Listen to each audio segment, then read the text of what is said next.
अहमदुहु व नुसल्ली अला रसूलिहिल करीम अम्मा बाद। औरत एतिकाफ़ वाली जगह से किस तकाज़े की वजह से एतिकाफ़ की जगह से निकल सकती है? तो शरीयत ने उसके लिए दो चीज़ें बनाई हैं कि दो चीज़ों की वजह से वो एतिकाफ़ वाली जगह से निकल सकती है। एक तो वज़ू के लिए, तो याद रखें वज़ू को किसी नफल का ज़रिया बनाए, कुरान पढ़ने का ज़रिया बनाए, ये किसी भी वजह से, यूँ नहीं है कि बस मैं वैसे वज़ू कर रही हूँ ठंडक हासिल करने के लिए, नहीं, बल्कि किसी इबादत के ताबे वज़ू को करे। मतलब कि यानी मैंने ये इबादत करनी है इसलिए मैं वज़ू करने के लिए जा रही हूँ, ये वाली वज़ू ठंडक हासिल करने के लिए वज़ू करने के लिए जाएगी तो एतिकाफ़ टूट जाएगा, एक बात। दूसरा, क़ज़ाए हाजत के लिए जा सकती है। अब क़ज़ाए हाजत के लिए बाहर निकली या वज़ू के लिए जा रही है तो अब ये चलते चलते बात कर सकती है, कोई काम कर सकती है चलते चलते। बेहतर ये है बात करे चलते चलते, बल्कि ना, बेहतर ये है कि ना करे, लेकिन कर सकती है, इजाज़त है। और अगर ये रुक गई, बात करने के लिए रुक गई, इसका एतिकाफ़ टूट जाएगा।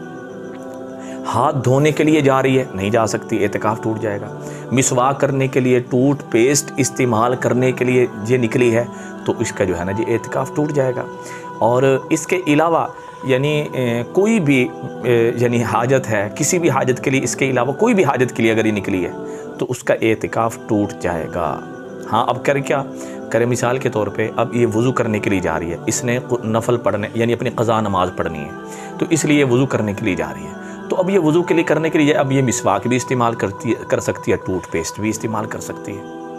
तो अब ये जो है ना जी यानी कर सकती है, हाथों को भी गिल्ला कर सकती है। जब ज़ाहिर बात है ये सारी चीज़ें हो सकती हैं, कर सकती है। और इसके अलावा स्पेशली इन काम के लिए नहीं जा सकती। हाँ, अगर हाथ इसकी आदत है बार बार हाथ धोने की, गर्मी ज़्यादा है, ठंडक हासिल करने के लिए, उसके लिए करे कि जो एतिकाफ़ की जगह है वहीं कोई बाल्टी या कोई टब रख ले, उसमें जो है ना जी अपने हाथ या पाँव वगैरह डाल ले, ठंडक हासिल कर ले, और बाद में कोई जो है ना जी दूसरा आए उसको जो है पानी को बदल दे, पानी को गिरा दे, हाथ धोने इस तरीके से हाथ धो ले। खाना खाया, उसके लिए स्पेशली नहीं जा सकती, तो उस खाने यानी खाने के हाथ धोने के लिए या कुल्ली करने के लिए अपना इंतज़ाम वहीं एतिकाफ़ वाली जगह में करेगी। स्पेशली जो है ना क़ज़ाए हाजत के लिए जाएगी या किसी इबादत को करने की नीयत से जो वज़ू करेगी इसके लिए जाएगी। तो लिहाजा सदका जारी समझ के शेयर करें, दुआ में याद रखें। अस्सलामु अलैकुम व रहमतुल्लाहि व बरकातहू।